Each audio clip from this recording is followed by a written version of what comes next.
Hello, and welcome to the Fortnightly Frontier.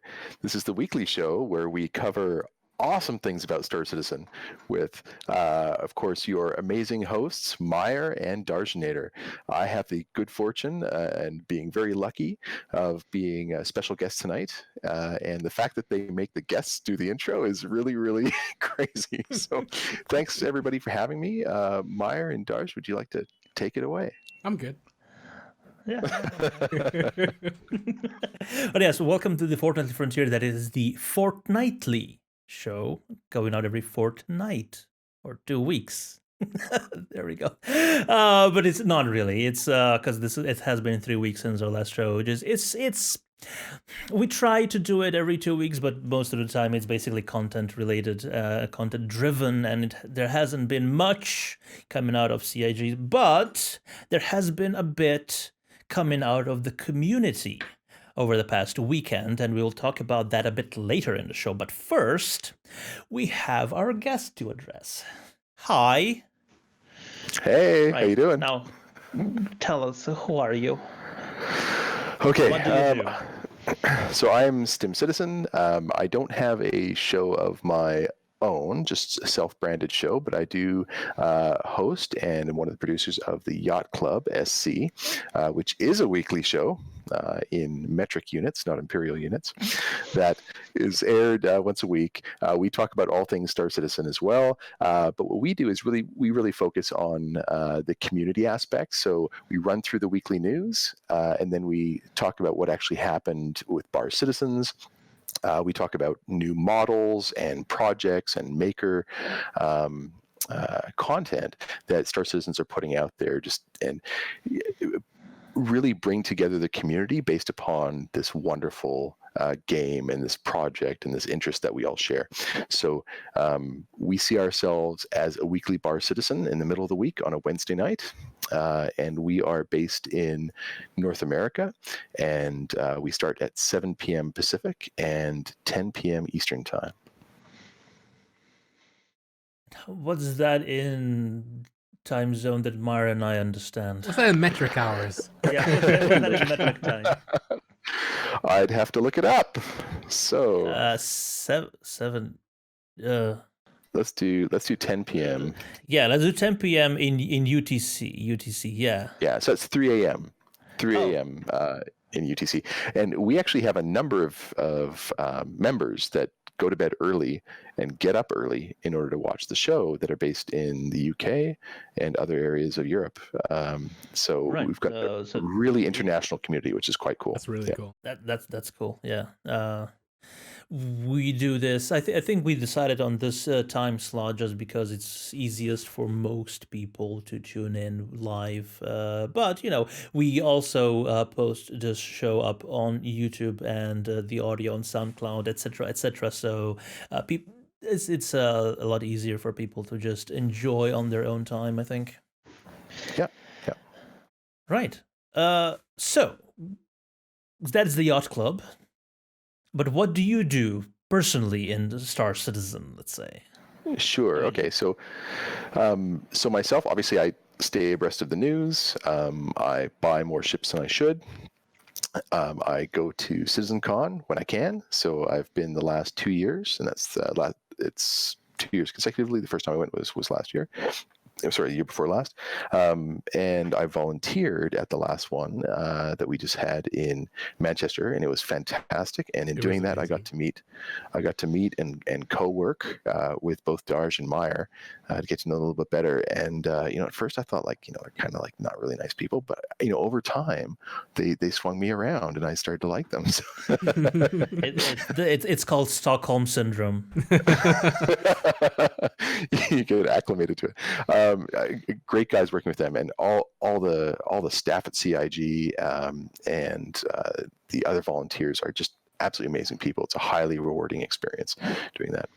Otherwise, what I do in Star Citizen, really, I'm most well known for producing the Yacht Club show, and really just focusing on getting to know as many of the content creators that are out there, so that we can bring our passion together in order to not only help the project, but inspire more people to come into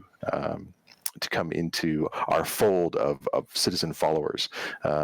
And that's why Bar Citizens really get me excited, because when you're at a Bar Citizen, lots of people come up to you and say, hey, what's this all about? And so you can get an energy going about the game to get people that will end up being core to the project, as opposed to when we actually go live at a full release, and we end up having, however many people create accounts and play that are, a lot more casual players. And by casual, I don't mean the amount of time commitment they put in, just their connection to the project and their willingness to form relationships with those people that are out there.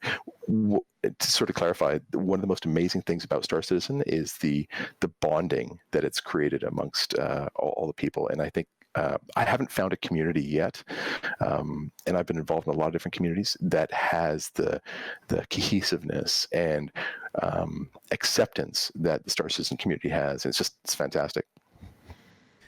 So, Yacht Club aside, real quick, just for a second. So, down to you again, Stim Citizen, the citizen. So, we asked this question to a lot of our guests on the channel. The name Stim Citizen, the handle, is that anything to do with like what you want to do in the game when it gets released? Is it to do with like a medical gameplay, or who is Stim Citizen? Okay, gotcha. Yeah, it's drugs. It's drugs. Capital D drugs. So I actually told this story on the Night Crew a few days ago. So essentially, how the name came into being was, I had when I was in high school, I obviously had a couple of spare jobs, and ended up buying a projector, and that projector I put in my parents' basement. And so I had a 106-inch wall of computer screen, right on the wall, all set up. And of course, back then you had to have the lights all down, otherwise the luminosity of the screen wouldn't be high enough to be able to really see what you're doing. So, but of course, I would have a couch with keyboard and mouse set up with amazing speakers, just because that's where I put all the money I earned, which was stupid. But in hindsight, that's what I did. And so my buddy and I would always joke that we're living in the ghetto, and that's kind of like our private sort of joke that we had. And so we used to hot seat, sitting in the same, taking turns playing games, and the name came from, so we called it Ghetto Stim. So I always liked the name sort of Stim. And so when we grew up and he wanted to create his own gamer tag account for playing games, he's like, well, I really like Ghetto. I'm like, okay, well, you can have Ghetto, I'll keep Stim.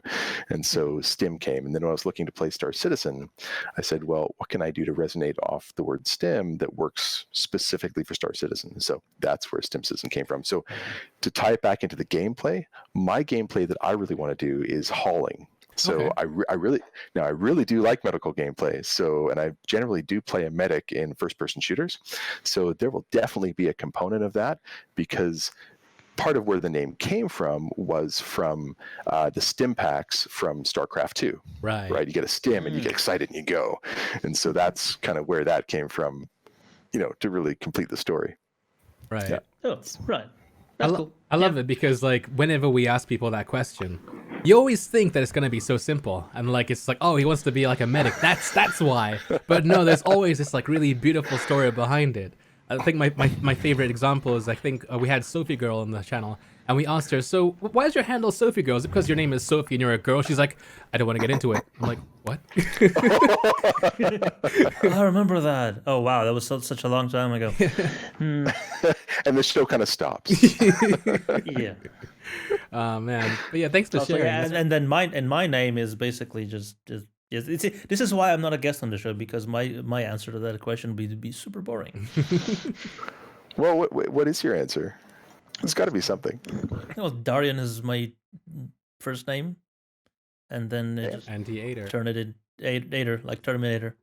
Yeah, that's cool. I like that. I mean, I don't think it's super boring. I think it's it's short. It's to the point. Yeah. There's no huge backstory to it. It's just and there was some pop culture where everything was the aider at the end of it. Yeah. I was actually thinking the Darinator 9000 or something like that. Just Yeah. to really get the edge in. But I thought, nah. But at the time, it was probably more about 3,000 Mm. when you made it. Oh no, it's actually quite fresh. It was basically just I had a different nickname that I had been using since high school, and I just had grown tired of it. And I thought to myself that now that I'm Gesundheit, now now that I'm getting myself involved into another big community, hopefully for a long time, it has happened. I just decided to go another direction with that. So yeah, and now I've become Darinator everywhere, not just in Star Citizen. Nice. I like to see how it grows. Just kind of naturally happens. Let me Yeah. see if I can deal with that chatter. I'll be right back.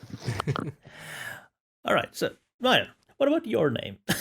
My name. Oh, that's a really. Oh man. Well, gee, where do I even start? My name is my name.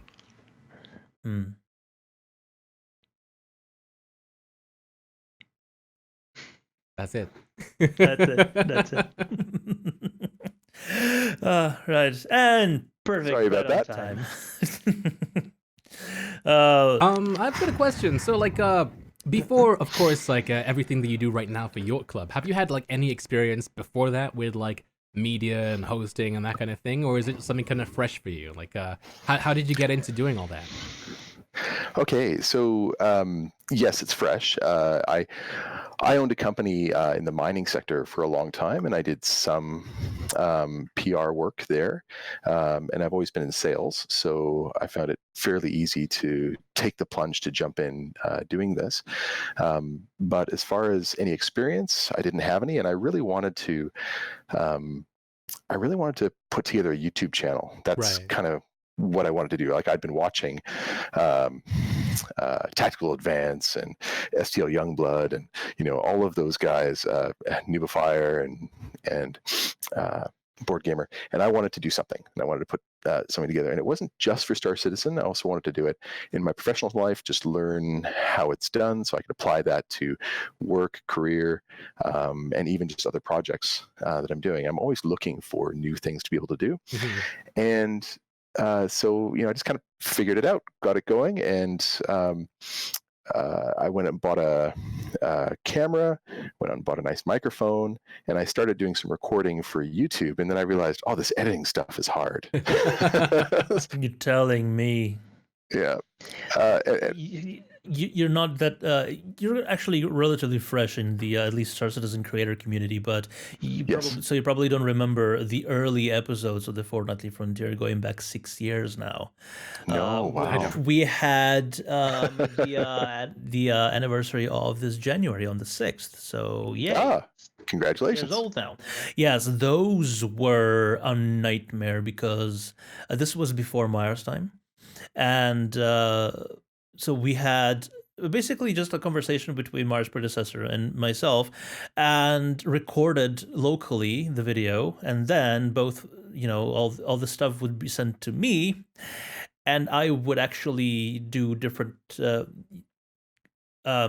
angles, because it wasn't two talking heads at the same time in the frame. It would be switching between the two all the time, and it took me about 4 hours to edit a single episode. Oh, wow. Yeah. So this is much more streamlined now. We should bring those back. Much nicer. No. Yes.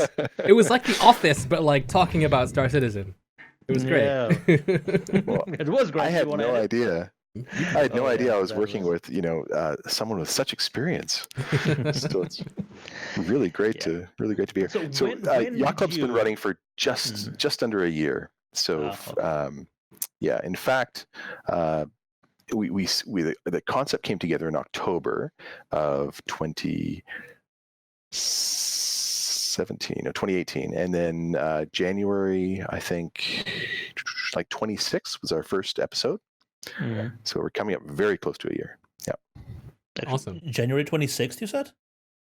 I think so. Happy birthday. Well, today's January 27th. It's 27th. Oh, Yeah, woohoo! happy birthday. Yeah. I don't even know what day it is. Where am I? What is going on? Well, you say that so Yacht Club's been around for just a day over a year. What Yay. about you? How long have you been an actual citizen? When did you and how did you find out about Star Citizen? Okay, so I actually backed in 2014. I went and bought the 300 package, the 300i package, and at the time, I don't think it was specifically any 300 series. Like it ended up being the base, but it was called a Bounty Hunter package. That was that. Oh, the Bounty Hunter. I had the Pathfinder, which was the 315p. A Bounty Hunter could be the 325A. Thinking it might have been, yeah.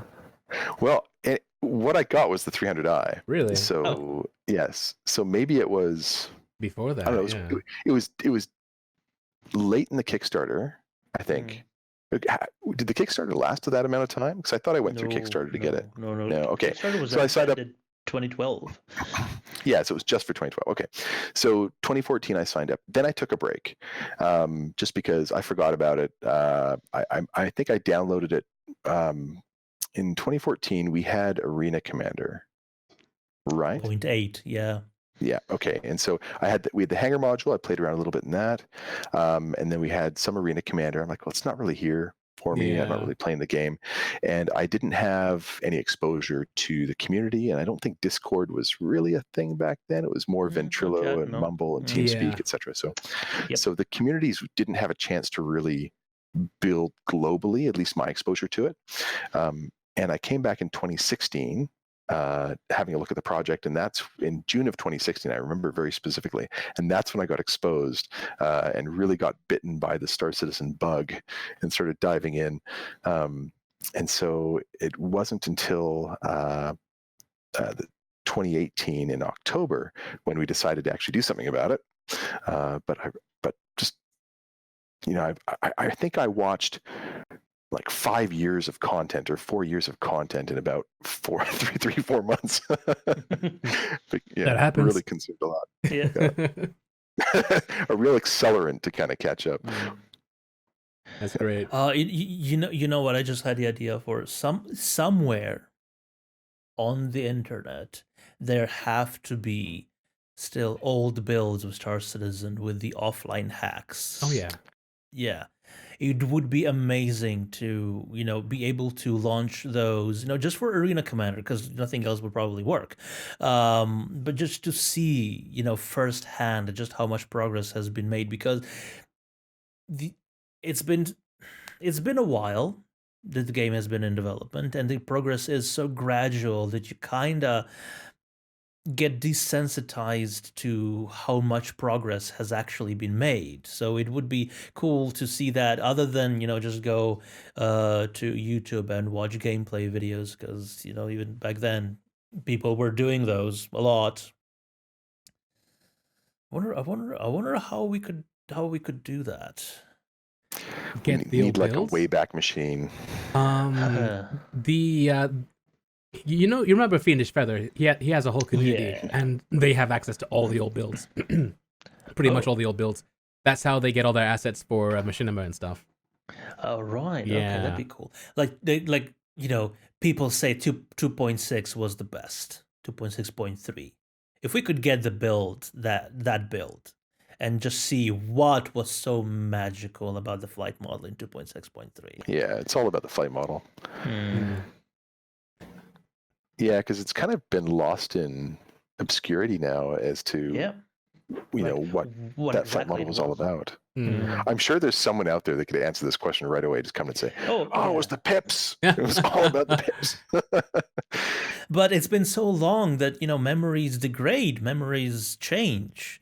They're not an exact version of the events that happened. So who knows how misremembered that thing is. So would be cool to actually see what happened, and if now that David Coulson is in charge of the flight model for Star Citizen, if things are going back to how they were, if they are back on the right path, as it were. So I think the reason why, like, back then the gameplay kind of felt better was because a lot of, the stuff within the ship flight was more faked. You know what I mean? Like, than it is currently, where like all the thrusters and stuff are being calculated in real time, and like there's all that stuff going on with it. Back then it was like you could fly by wire a lot of the times. Like you just like wait, you pointed, you would go, and there was very little inertia, so it kind of like made for a better twitch flying gameplay. Because like back then, I mean, like any idiot could be like a good racer. I was number 2 for like at least 2 patches, like back in like the 2 Yeah, builds. I remember. Do you remember that lap I managed to pull in the Avenger? Oh yeah. It was almost as fast as the M50. Mm-hmm. It's like that was you can't make a ship that big fly like that. It's Yeah. Could that have just I been remember. balancing, or do you think it was the flight model I think itself? it's both. Both, but there was also little to no G-force blackout and red out stuff, so you could just pull these insane turns without turning to pink mush. Right. Like I'm guessing 20-30 G turns, depending on how fast we were going and what sort of directional changes we were taking. So it's So, question about your gaming background, Stim. Like, so before Star let's Citizen, Why is this all get about back me? to how much let's of a get gamer back to are actual you? topic. I'm more of a gamer than I should be. Let's Okay. put it that way. And I game. I play all kinds of games, and I'm not very good at them. So that's the first thing. So I started gaming with Medal of Honor, the original, and back then I was very good, very, very, very good. I was younger. I had Twitch skills. Lightning reflexes. But of course, back then it didn't matter how good you were. Right. And we'd sort of built up a global connection, but esports really wasn't a thing back then. Anyway, as I get older and my twitchiness receded, I started to move into other games. So instead of playing, StarCraft, where it's, you needed to have 240 key presses per minute or key combinations per minute, I moved into things like Masters of Orion, Stellaris, Civilization. So a lot of sci-fi games, as well as a lot of like real-time strategies. Of course, I play Battlefield and I play Call of Duty and I play a lot of those as well still, but I get my butt handed to me all the time. Now, that being said, I did play. If I said I kind of got started with Medal of Honor, really, I got started way back with the original Nintendo, and even before that with the VIC-20, which is quite amazing. And then, I had a Game Boy and all those consoles kind of growing up. And then I did play all of the Wing Commanders. So the Wing Commander series, as well as the Privateer series and Prophecy and all those. Freelancer? So Freelancer, yep. And I think Privateer was my favorite overall, because at that point, and Privateer 2, you really got that sort of open world. And I remember buying medical supplies and pleasure dancers and all that kind of stuff, and taking them from one world to another where there where there was high supply and where there was low supply somewhere else. That need was really there, the high demand. So I really got excited about buying low and selling high and working the economy, even though it was a much more simple structure in a single player game. I'm looking forward to doing that again in Star Citizen, but where there is a global competitive economy. Yeah. So Tony Zervik is like my hero. Tony's economy couldn't come sooner. Really, looking forward to it so much. Yeah, that was the best panel, in my opinion, humble opinion, at the Citizen Con. It was fantastic. So much possibility with it. Yeah. I never actually got to play any of the Chris Roberts games. Oh no, wait, I lie. I think one of the Wing Commanders, there was a free one. There was basically just a bunch of patrol missions. You were escorting a carrier, and then you had to go on patrol missions, and that was it. It was basically like a demo for another game. That's the only one I played. Yeah, because money, I bought Freelancer and I installed it into one of my old PC, and it bricked it. It bricked the entire PC. Oh no. Yeah, so I'll try and get it some other time, I guess. But you can't even find it on anymore. Like it's it's not on GOG. It's nowhere. Isn't it? No. Well, I know Ben Lesnick was playing like the vast I'm sure. majority of them doing Yeah. playthroughs. So there's definitely a way you Yeah. can do it with emulators, but how do you find it, as you're saying? Yeah. Yeah, well, on GOG they would actually make sure it runs on a modern system. Yeah. So they take all that hard work. Well, not they don't take it away from you, but they do it for you.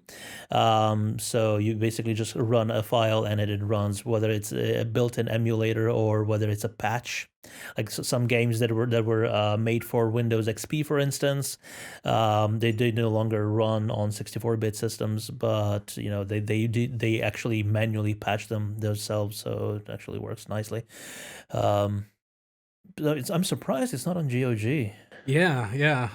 So I think it wasn't when I last checked, which was yesterday. So yeah. Huh, interesting.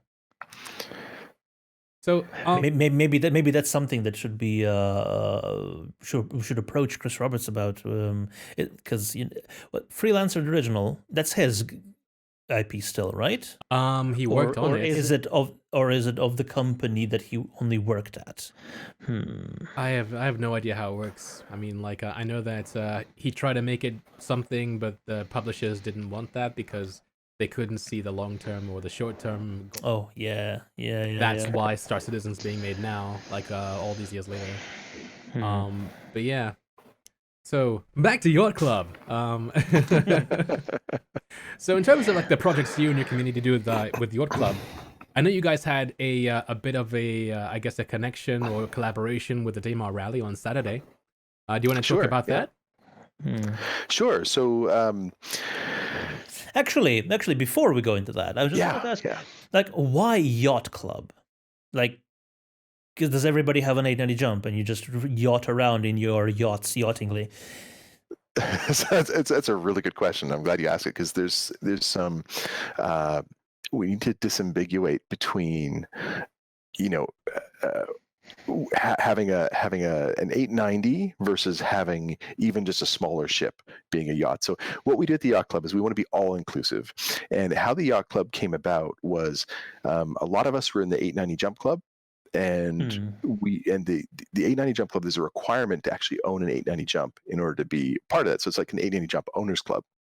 And I just found out that if you have people that are putting that much money into a game, investing or throwing away, however you want to say it, they tend to be that core community that really is backing the project and really loves the project. So we had some amazing conversations going on, and it wasn't elitist in any way. It just happened to be that people were reaching out. They were so excited about the project that they invested, or however you want to say it, into this game. So the conversations were fantastic, but we didn't want to have that feeling of elitism and people thinking that we have that elitism. So when we created the Yacht Club, we had to appeal to one market, but at the same time create something where everybody could be involved.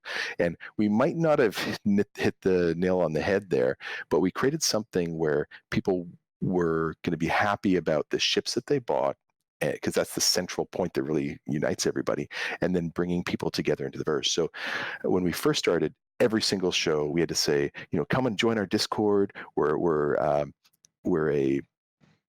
a really inclusive group, and no, you don't have to own an 890 to be part of the Yacht Club. So for us, when you talk about a yacht, it could be your Drake Cutlass Black, or it could be with no toilets. There's lots of ships out there with no toilets, or it could be an Aurora or a Mustang. It really doesn't have to be a big ship. It's about the fact that you love your ship and you are really excited to play the game and advance through ships and have a good time.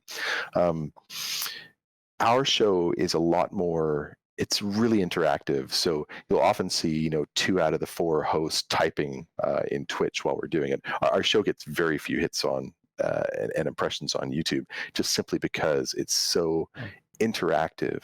And the value of the show is really when you're there, and that's why it's kind of a hangout. And that's why we have a drink and we sit back and we talk and everybody relaxes, and it's a lot more casual on that side. So so Yacht Club is about people coming together. But the name, does it really match the dynamic? I don't know. I'd like to think that my awesome car outside is a yacht. So Without having to have a bumper sticker that says my other yacht is an 890. so yacht is where the heart is, basically. There you go. I like that. So Meyer, that actually sounds like something we should definitely get our asses to. 3 a.m. in the Poncho. morning. I mean, like, you won't wake up at Critical Role, but you wake up at Yacht Club. I guess it's Star Citizen, so yeah. Yeah. Well, if Hey, it's a once a time thing. It's not like every Thursday they would have to wake up at 4 in the morning. yeah, just a one-time thing, and of course, if you do end up being guests on the show, you get your very own I'm in. Yacht Club challenge coins. Yeah, definitely. You son of a bitch, I'm in. Add to my collection. Yes, all the coins.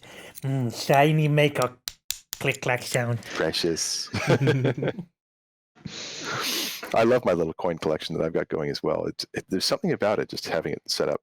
The other thing I have is one of the coveted and very rare Draconos made 890 jump ceramic and gold cards.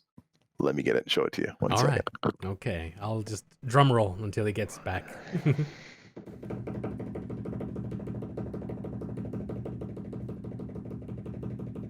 Beat Saber, don't fail me now.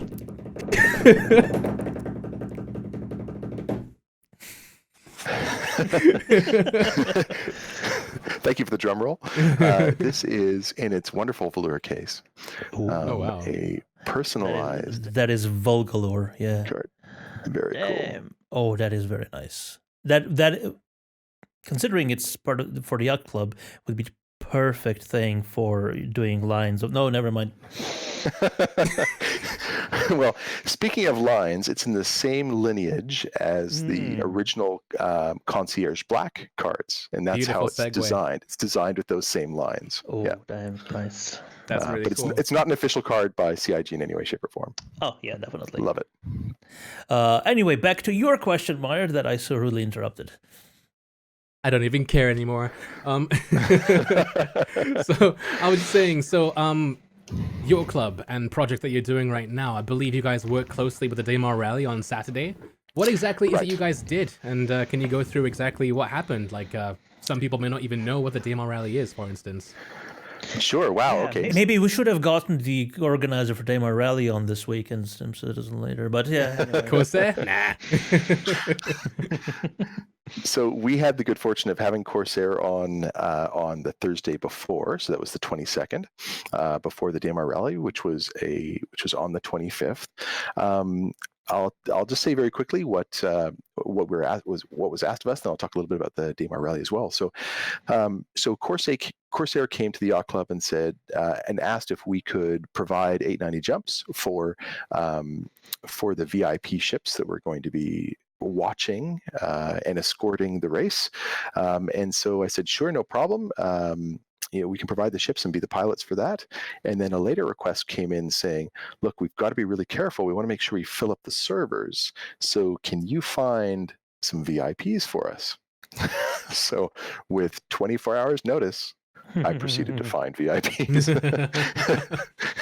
So it went really well, and I can't imagine how much was Corsair and his team had to go through in order to prepare for this annual event. They spent so much time, and I am not bothered in any way, shape, or form that I only had 24 hours notice to get those VIPs organized. We had some amazing VIPs, yourselves among them. We had Captain Richard, we had Sigelian, we had The Few, we had Buster the Destroyer. Who else did we have? And Dad Lando. Yeah, we had Commodore Dad Lando. A lot of really great names, and I'm not mentioning everyone, of course, but we had some of our Patreons from the Yacht Club in there. In fact, Shauzen, I'll give him a special shout out, when one of our pilots when Shadowkin couldn't make the appointment to fly, he had an emergency come up. One of our Patreons stepped up graciously and took over. So Shauzen, a big shout out to you for piloting, for spawning and piloting the 890. That was Yes. really top notch and appreciated. So the Daymar Rally, for those that don't know, is an annual race that's done every January, late January, which is kind of like the digital version of the Paradakar Rally, with a little bit of Gumball 3000 and Death Race kind of thrown into it. That's to me, that's the easiest way of explaining it.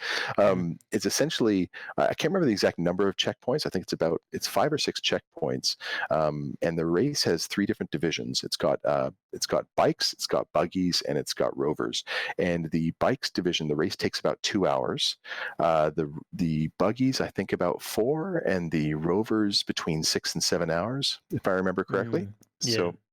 So they take quite a while to do.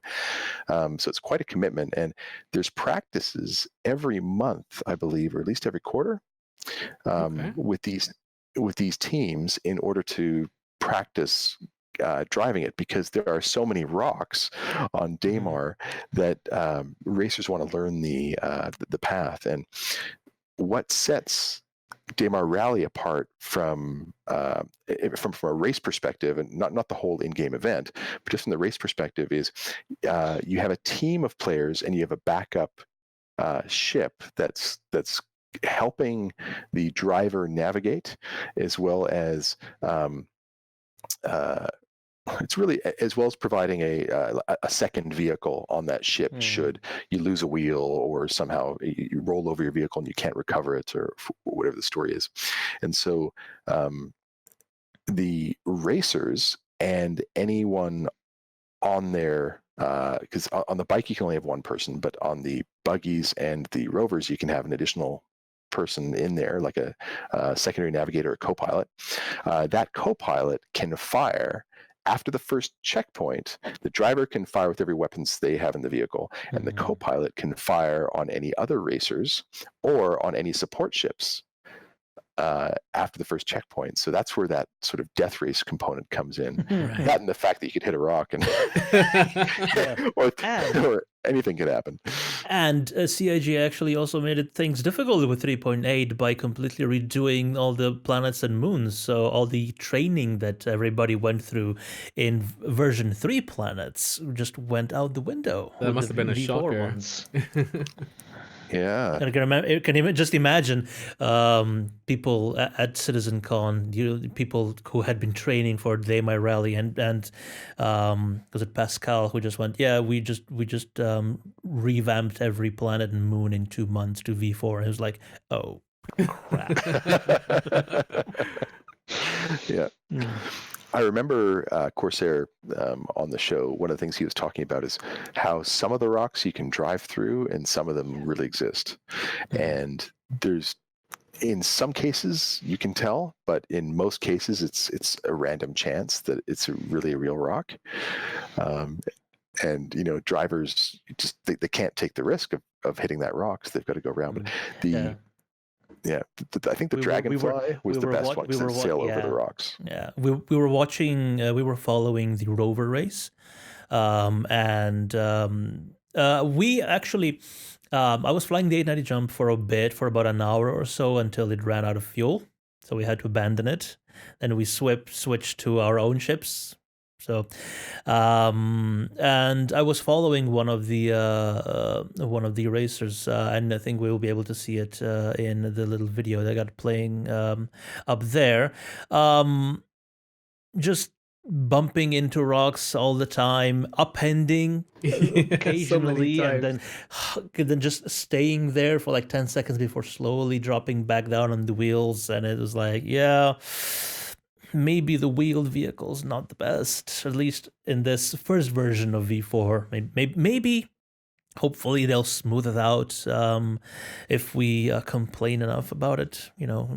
Fewer boulders, fewer rocks, more smooth ground. Come on, guys. Yeah, I imagine they were focusing so much on Microtech and getting Planet V4 great from Microtech, because driving there is fine. I can't really fault the environment there for driving in Microtech. And then if they manage to get V4 through for every single other moon and Hurston within those 2 months, it's understandable that like there is a lot of like messiness at the moment with the terrain. Yeah. But should CIG really changed their design for a planetoid because part of the community Yes. decides to have a race, and so we should have less rocks. Yes. on the planet. 100% agree. Yeah, it's I one of the questions I Yes, didn't ask, basically, and I wish I had, was why Daymar when they were choosing it, and probably because it was around. Right, yeah. but you said it's the inverse equivalent of the Dakar Rally, and that's the closest sounding name. Yeah. Oh, true, and kind of the environment too, because it's deserty, Yeah. right? yeah. So you've got that, and I got to say, the low gravity makes the buggy division really fun to watch. And the rovers too. But I found the buggy division the most fun to watch. The bikes where it's short, so if you only have a certain amount of time, that's great to watch. But I think once somebody gets out in front and they're just cruising over the boulders, there isn't the chance that they could plinko off a boulder and hit another one. And I got to say that the funnest moment for me when we were watching is actually watching Tabascoid and how he was jumping over jumping off of these grand mesas and falling towards the ground, accelerating slowly, cushioning towards the ground, but then rolling over and I don't know how. I think we saw Tabascoid roll over like 3 or 4 times and luckily end up every time on his wheels. He was saying about the technique of getting the Ursa rover back on its wheels is if you're on the back, you have to turn off power, and then the little roof turret retracts. And then when you turn power back on, when it comes back, it pushes you and rolls you back on your. Oh, no way! If you are on the Super clever. left, if you're on the left side, you open the doors, and the side doors Jacks you opening over. also jacks you over. If you're stuck on the right side, there isn't really much you can do, though. Okay. I think, but where is Master Chief when you need him? That's true. With Yeah, his massive carjack arms. Yeah, just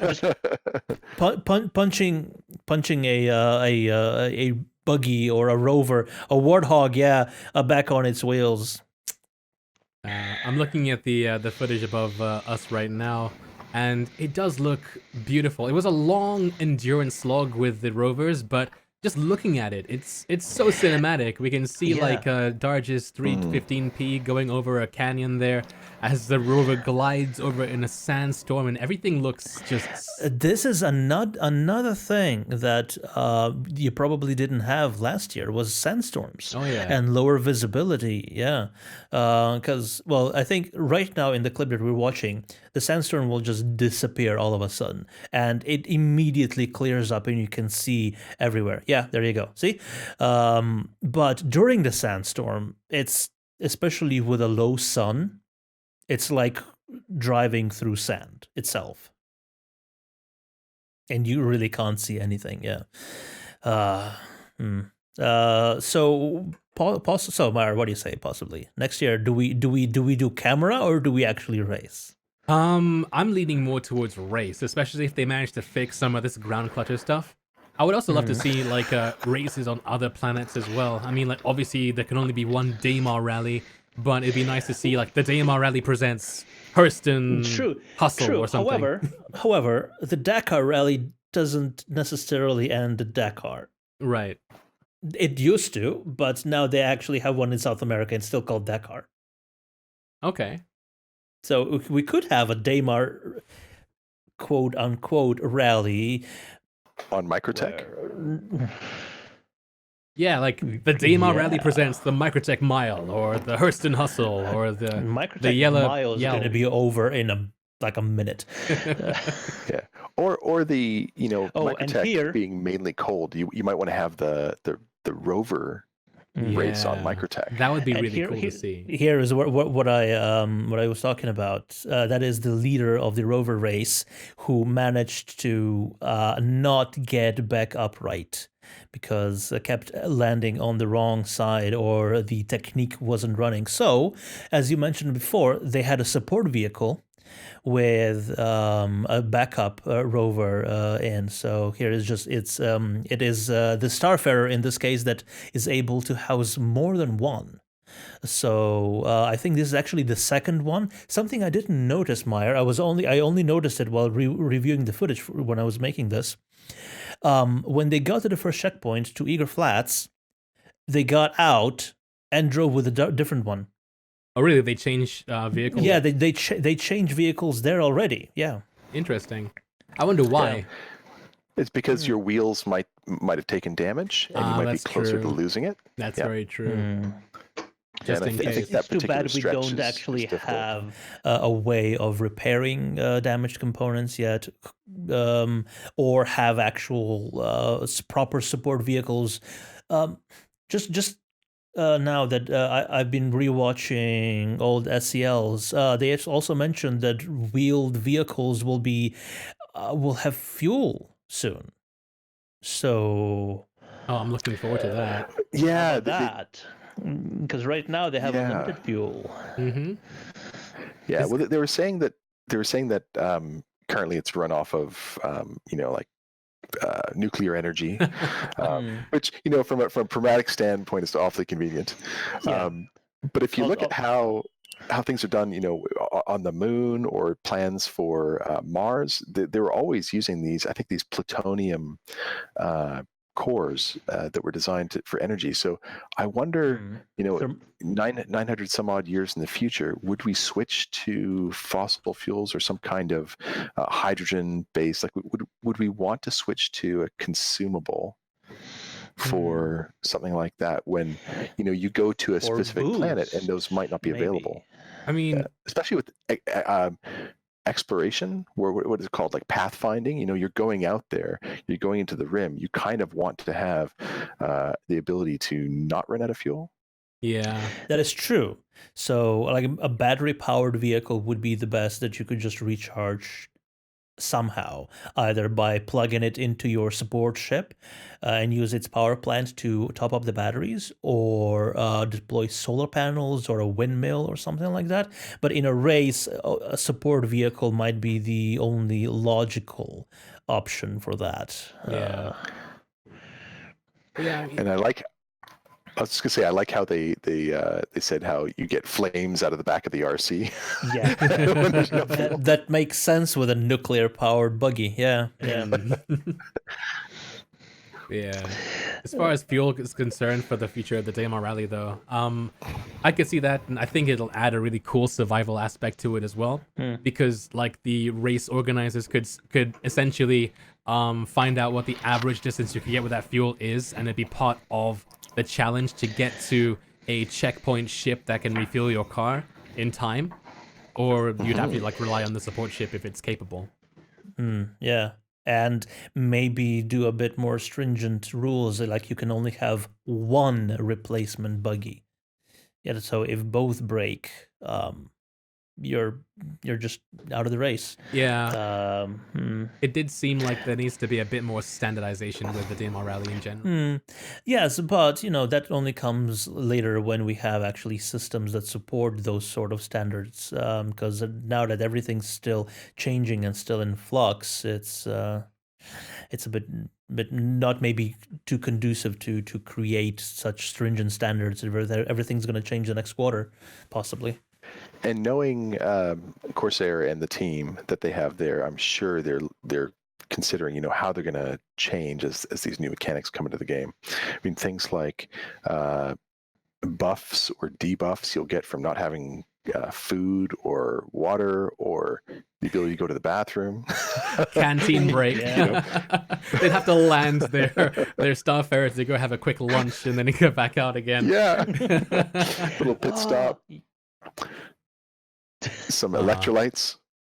We got what Or- plants crave. Or just have you could have my Carrack with the sandwich shop in it, just following the group, landing at different checkpoints, and if you want to replenish your nutrients, that'll be your opportunity. Maybe there'll be a Kraken or a BMM at each rest stop. Right. But like thinking of the future of races like this in the verse, as we get more of these mechanics in, I could totally see like so right now we have the Daymar Rally, which is already really long, like 8 hours for rovers to race. I could look at there's combat happening all of a sudden on the thing. But yeah, I think that was one of the ways the racers were. It could be combat, but I think it was just one of the ways the racers were signaling to the oh yeah, to the support ship where they wanted their floodlight to shine, so they could see more of the terrain. Right. Possibly. yeah, I missed that. Yeah, so like but the future of racing, once we get more survival mechanics, like you say, with eating and stuff. Right now, we already have an 8-hour race with the DMR Rally, but because we already have things like support pilots and we have the ability to log out in your beds and log back in, you can have much larger teams in those support ships that have tons of beds and do a proper race around a moon or planet over the course of several days. And you could when you need to log off to do life, then you can just like go to a bed, sleep, and then somebody else could take over. And maybe if food and stuff does come into the game, then they'd have to eat and all that kind of stuff as well. I think that, but at that point, we definitely need repair. oh for yeah, buggies. yeah. We'd need the Vulcan or something, and Oh yeah, yeah, a lot of different systems too. Because if people are gonna log out and other people taking over, Daymar Rally, one of the things they want to do is make it so that not only is it televised like it is now, but that they can have advertising coming through. So if orgs want to advertise, and they really want to make it seem like not like an in-game event that's really bringing the entire community in. And that's really the way that CIG wants in-game events to work. So it's totally down the same lines that I understand that the way that CIG wants things. So it would still have to be synchronous. It couldn't be asynchronous. So a driver would have to log in at a specific time in order to slot in with the race and take over and sort of carry the baton forward. yeah. But also, can you imagine once we get server meshing, and there's a lot of more a possibility for a lot of people, the checkered line with ships landed, along the corridor towards, the checkered line, and then fireworks, maybe a couple of people with animus rockets blowing up cutlasses out of the sky. And stuff like that. Oh man, that is going. I see a lot of great things possible in the future for Daymar Rally and other such events. Because Are you saying we needed more glow sticks at the front at the finish line? At least 42% more. 42 times more? Come on. The Cutlass Red is a ship that was being discussed quite a bit as being a support ship in the future for the bike division, Okay. because you could fit 1 or 2 bikes in there, and then it also has the spotlight now, which is independent.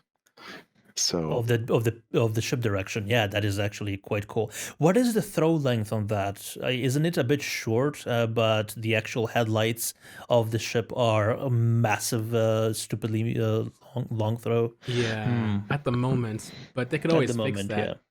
Yeah. But I'm not really too sure what the throw is. We could always test it after the podcast if you wanted to.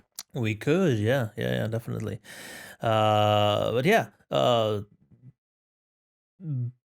and other race, I would like to have other type of racing. In like Meyer, you will know that I've mentioned what a huge fan I am of 24 Hours of Le Mans and 24 Hours of Nürburgring. Yeah, exactly. But I want something like that, like a proper endurance race that a lot of people can actually watch, because it's not a point A to B on a moon type of race like a rally is. It's a circuit, like a couple, Le Mans, Circuit de la Sade is oh my god, I blank on it, but the for the top division of races, the lap time is about 3 minutes 20 seconds, something like that. sure. And they do that over and over for 24 hours. That's Well, wild. in-game events, you set up a stadium, you have the road tech that they're working on. Yeah. I can see it happening. Even something like Sadaball, you just have to set up the. But I was actually thinking ships, like small ships, the M50, the Cartoal, Wow, what was that accent? What was that accent? Like all of a sudden, the Gianna Slovenian. Like, No, I do apologize if that was offensive to anyone. The Cartwell. I'm not going to stand for this. I mean, this is Well, you're sitting, so. And what else is there race-wise? The Razor, those that top tier would be the top tier of ships, and then you have, for instance, the Gladias, the Hornets, those slower ships. In a different league of their own. Oh my god, that's something I want to get into. But for that, if we're doing with ships, we need custom waypoints. The tech to do custom waypoints. So you're thinking not one location like the current racing is in the game. You've got the gates. You're thinking actually having full on, you're racing between waypoints that could be a 2-minute quantum to get to and from. Oh no! Actually, just SCM, but Okay. but it would be in space between waypoints. So how do you make that exciting? And that's the question, because you can't have an 890 jump, following things at the speeds that these guys are going at. And you're going to be from a single point. So how do you keep it? Because the ship gets quite far away.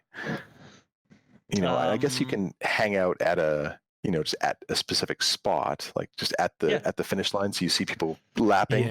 Yeah, it stands. You have the 890 just parked. Monaco is the same. Monaco would be the perfect analog for this, because you have a marina next to the racetrack, and you have billionaires just parking their yachts and watching the race from there without having to pay for a ticket or anything. Because billionaires don't want to pay for a ticket. No, exactly. They would rather pay exorbitant amounts of docking fees just to be able to watch the race up close. But it would, if they're doing that amount of laps going past the same location over and over again, you wouldn't need to follow the racers. You would just be able to sit in one location and watch from there. Yeah, you essentially have like a VIP box, and you'd see them go by completing the laps or whatever. But for the most part, there will always be the spectators in like their Reliant Makos or whatever you could watch on like the main stream, for instance, and have it on another screen. I think that could work, and it'd be just like in real life.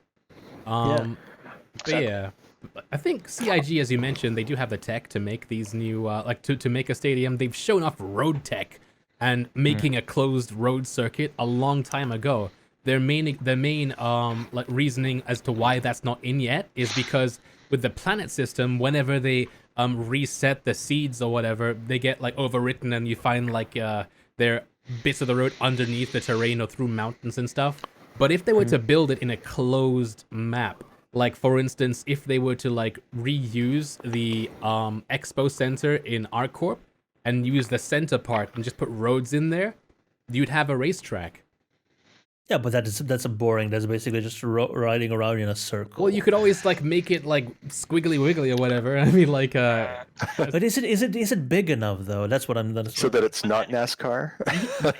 Yeah, we don't want NASCAR. Yeah, the Better Convention Center is large enough. I feel it's huge. Yeah, possibly. But stuff in space also makes it also more exciting, because you have hazards there. Do you guys are you Trekkies, or by any chance? Sure. Not really. Yeah, sure. Not really. Yeah. You know that episode of Voyager where they entered the Delta Flyer into a local race that went through several different types of spatial phenomena and I may have missed that one. Yeah. Refresh my memory. That's what I'm trying to do.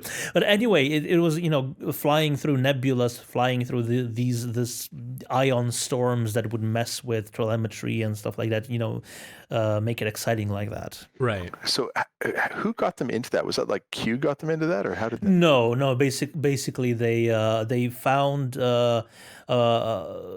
they found one of the racers testing their ship who just randomly jumped out of warp right in front of them, and they offered repairs. They got their and while they were talking, they got to know about the race, and then they entered their own thing. And was there a prize to get them closer to home? No, it was basically just morale thing. Okay, yeah, good. Oh, so we actually got a really cool point in chat there about the Quanta system. So, Tony Z showed off the Quanta system sometime last year during CitizenCon, and with it, it basically has not only the option or the ability to chart out and to map NPCs as they travel through the verse doing whatever NPCs do, but they can also pinpoint players throughout several servers in real time. So it'd be really, really amazing if CIG were to be able to like monitor the Daymar Rally or a rally and like broadcast that, you know, like a top-down information for everybody to watch, so that there is like this map for people to actually like see who is in the lead and that kind of thing. Oh, cool. Yeah. Yes, they could use the Quanta data. So I don't think CIG would want to take away any of the broadcasting from Corsair and the team. No. But if they could provide a map or an API so that the team could use that data, that would be very cool. That would be amazing. Because they had a single visualization for every player, where they were independent on the different servers they were on. Because the Daymar Rally actually happened on several servers, didn't it?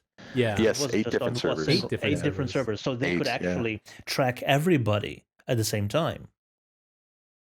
That yeah. See? Yeah. There were over 200 people, or 400 with 8 different servers. It would be 50 per server. Wow. Yeah, incredible. It's a huge endeavor, and I don't know the amount of people that were behind the scenes, but I interacted with probably 15, and there's clearly a lot more. There were well over 1,000 people watching concurrently on the Daymar Rally website as well. I mean, Daymar Rally Twitch page as well.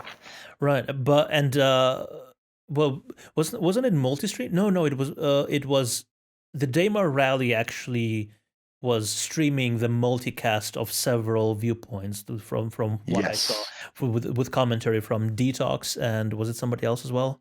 Yeah. Yeah, I only know Detox's name from that one, but they did a fantastic job. The first year,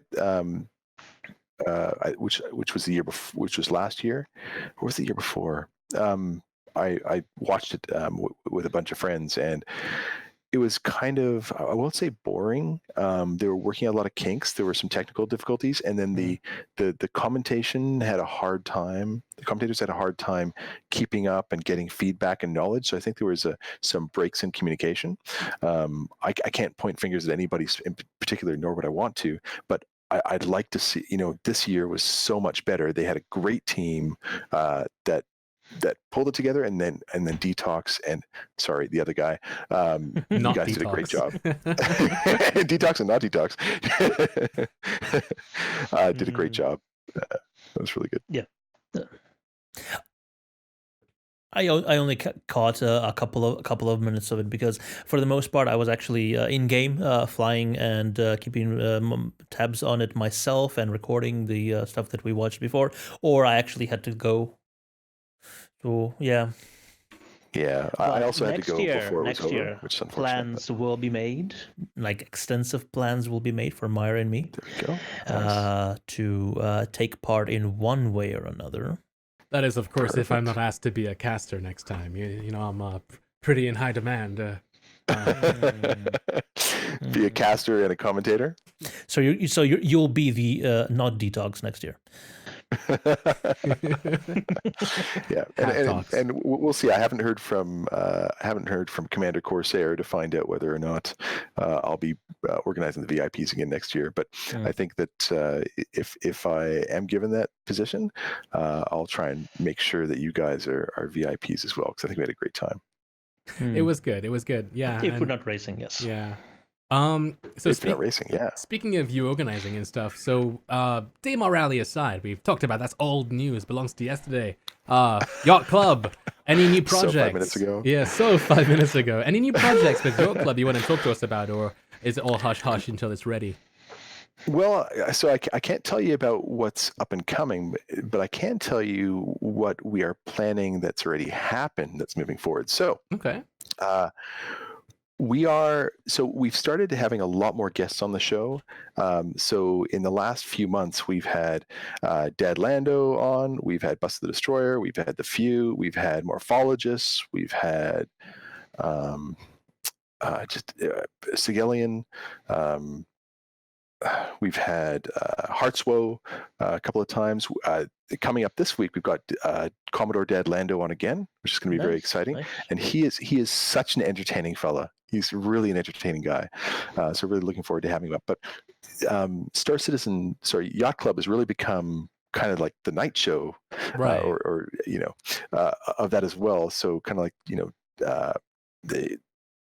it's the show that you get all of the celebrities come on and talk as well. So we try to have these special guests, and so it's become about bringing the community together, having exposure for some of the great streamers, and we're bringing people on as well that aren't super high-end streamers, just exposing them to the community and the community to see what content they produce, and doing interviews, kind of like what you and I are doing now when you ask some questions of me.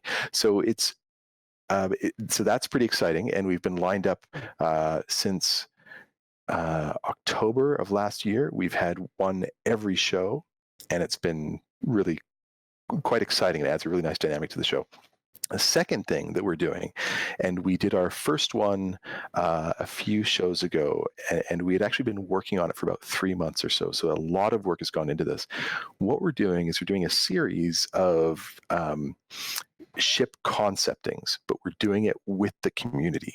So we've created a decision tree whereby we do various polls to the community, and we figure out what kind of ship we all want to create. And then we've gone out and we found a guy by the name of Dr. Contrast, who is an amazing industrial designer who absolutely loves the Star Citizen project. And he has worked with Sid Mead, that unfortunately passed a few weeks ago, but he worked with Sid Mead, who was the designer for the original Tron movies. Oh, wow. He's also Dr. Contrast himself has worked with George Lucas. Really?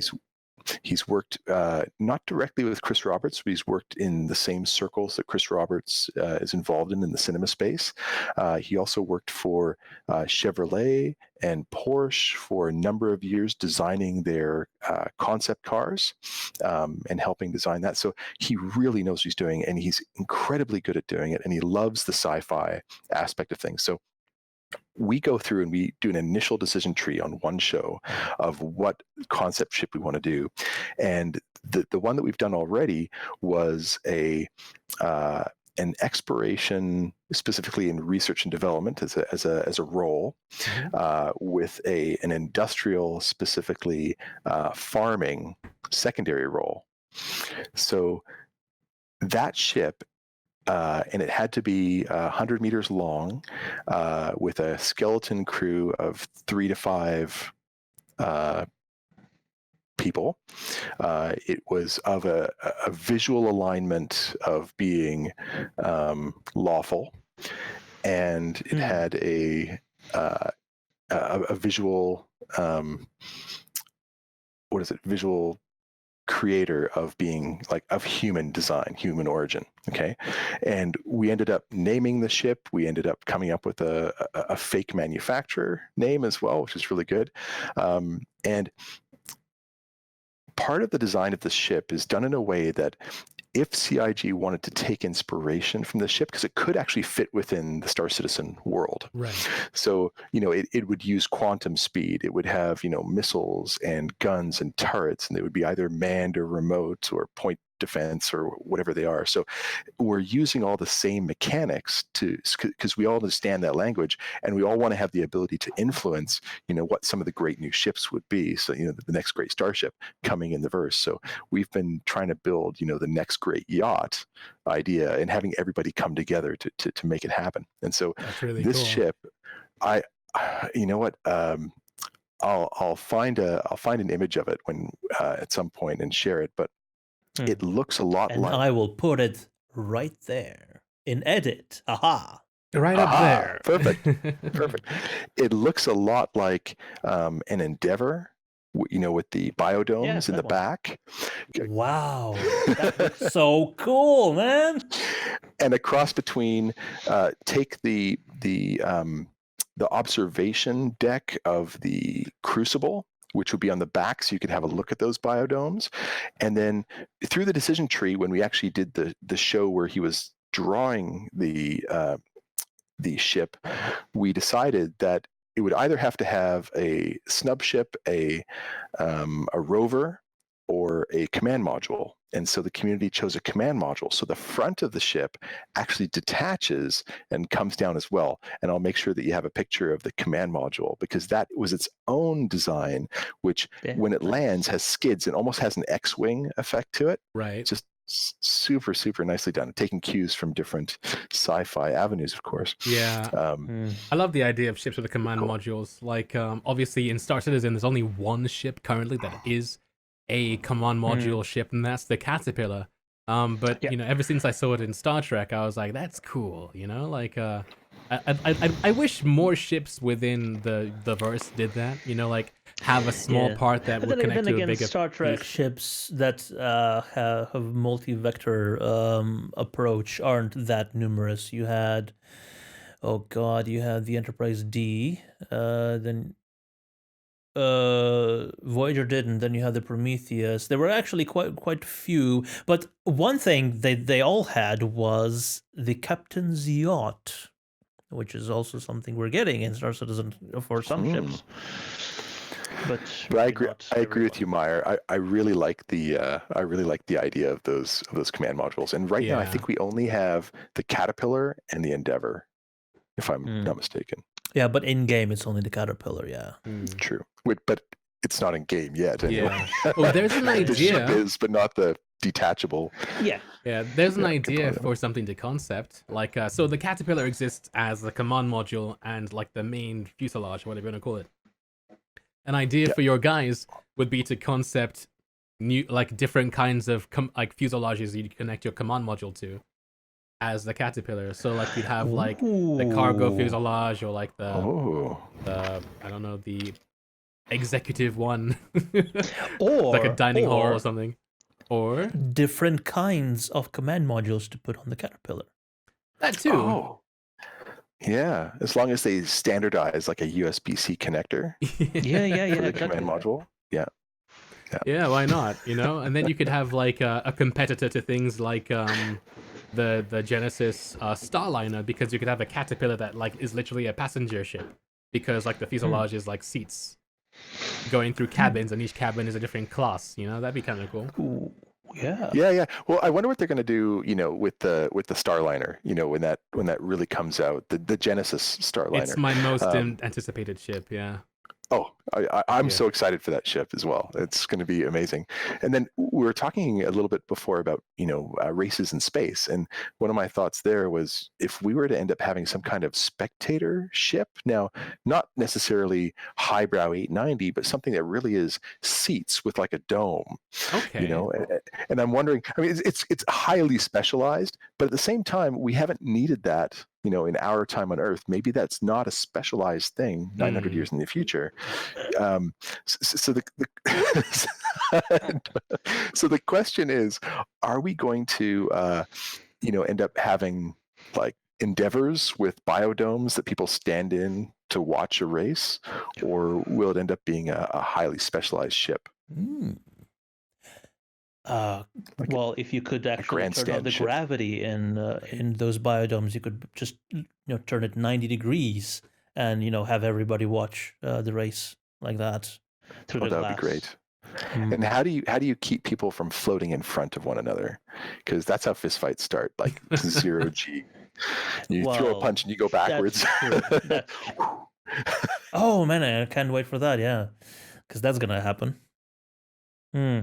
Oh no, but then you can't really do that for Daymar Rally, because if you turn off gravity in those things, then everybody would just fall towards the gravity of the moon. But it would be so small there, wouldn't it? Or you could take the Endeavor and have it be accelerating towards the planet at the same rate of fall as the attraction. Sure, but then you just crash into the surface after 5 seconds. No.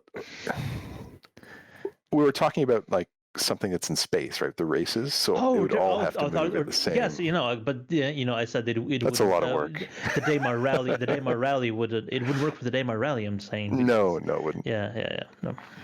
But anyway, Mario, do you think we've waffled just about enough? I think so. Do we have more waffle to go through? I've got one more waffle to do, and that is so in Star Citizen. If you were Chris Roberts and you had to say on the next feature to make or the next ship, be it something that has been made or something that hasn't, what would you want them to do? What would you want them to develop for Star Citizen? Like if you had the say. Are you asking me specifically? Yes. Okay. Ooh, good question. Basically, how would you break this game? Okay, and so are we talking about like a gameplay mechanic? So we're talking about a type of career? This is what gameplay mechanic do you want to be in the game, or what ship do you want to be in the game, depending on what's more important to you. It can even be a mechanic that doesn't exist. Like you're Chris Roberts right now. Yeah. I can't think of anything on the spot, so I have thought of lots of mechanics I would love. I just can't remember it right now. So I'm going to go with the default answer of I love all the mechanics that are in the game, and let's get the game out sooner with the mechanics we have, and then push forward for growing those new mechanics as we go along. So I'll grab one thing. I'd love to see pets in the game. Oh yeah. I don't think it's a priority in any way, shape, or form. It's a stretch goal. I know, but I'd love to see that actually in the game, and I want to know, like, I'd love to see a design document on that. Yeah. Like I would love to have Stim Cat be able to sit on the dashboard, and meow occasionally. Is that the pet you get? A cat? Like of all like the things you could possibly get, you want a cat? I need to know what the options are. You're Chris Roberts right now. It can be anything. Okay, well, right now it's a flurkin. A flurkin. Yes. A flurkin. Strong species. Yes. But very popular on Terra. Oh, I see. Yeah. They go around. You have to be nice to them. I would think that if there was ever an actual reference for flurkins to have exist on Earth, it would be back in Egyptian times when they worshipped cats. Because you would have to worship a creature like that could at any point in time just absolutely annihilate you. Oh yeah, don't you think? No, but in the thousands years since, they've become smaller and more timid, and basically all they want is belly rubs. Okay. But they were formidable in Egyptian times. I will agree with that. But occasionally a cat still hisses, so a flurkin would. You never know. So what kind of pet would you guys get? I want a pocket space whale. Ooh. Pocket space whale. Yeah, like those pocket hippos. Yeah, it's like a pocket space whale. Commercials for. Like just go woo out of my like a space backpack and then round me and back into my backpack again. Oh right, because it just doesn't care about gravity. It just floats everywhere. Yeah. Right? Oh right, yeah. I'd actually want like a that. robotic pet, like a robotic pet that you don't have to feed. Like a drone. No, but on four legs. Was it the Red Planet? That was one of those movies about Mars exploration that were so popular back in the day. But the Red Planet had this nuclear powered sort of like puma, like wildcat thing. That just walked around on four legs, and it was basically a cat, big metallic cat. So something like that. You get into things like AI, and how much personality your pet has. Because don't you want your pet to have like a mind of its own? Yeah, exactly. Oh yeah, but then AIs are banned in Star Citizen. Yeah, that's true. That is true. Yeah. Just give me my pocket space whale CIG. I mean Stim IG. Well, yeah. Then I guess I'll just have to default to my default answer, which is a corgi. Okay, I'm boring, I know, but I want a corgi. Yeah. So dogs and cats and space whales. Pocket I space. think please. yes. You still have a much better imagination than we do, Meyer. Yep. That's true. But anyway, That brings us down to our End of the show. fire questions. Oh, is it? That's right. We haven't done this in such a long time that we completely forget what we're supposed to be doing. Anyway, Meyer. No. Okay, so Stim Citizen. This is time for the quick fire questions round. This I'm is ready. where you have to answer our questions in less than 5 seconds or fail. The first question is, what is your favorite ship in Star Citizen? The Hull E. Second question is, what is your favorite ship not in Star Citizen? Doesn't have to be a spaceship, just a ship.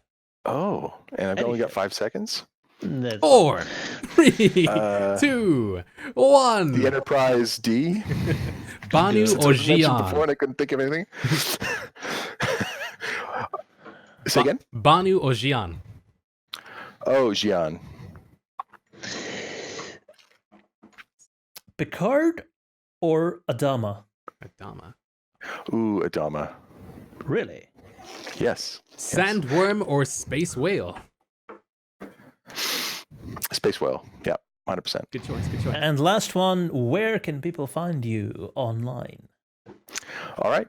So really, it's through the Yacht Club. So you can find me most often in the Yacht Club Discord, which I believe you guys will have a link for, as well as Yep. Down in the description.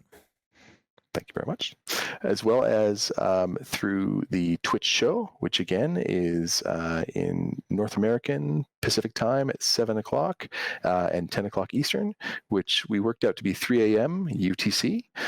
We'd love to have 4 a.m. locally.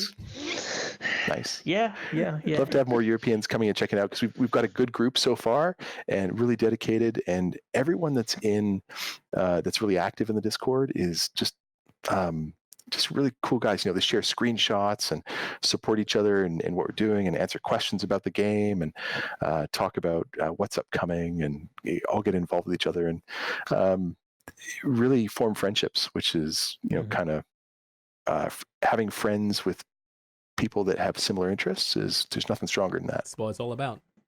Yep. All right. So thank you so much for your time, Stim Citizen. It's been real. So you read us in today for the beginning of the podcast. Well, by tradition, you also have to read us out. Okay, well, if I had some notes, that would be good, but I'll read you guys out. Okay, thanks everybody for joining us. Are we going to raid anybody? What's the plan? We're just going to finish. We're just going to finish. Okay. Thanks for joining us.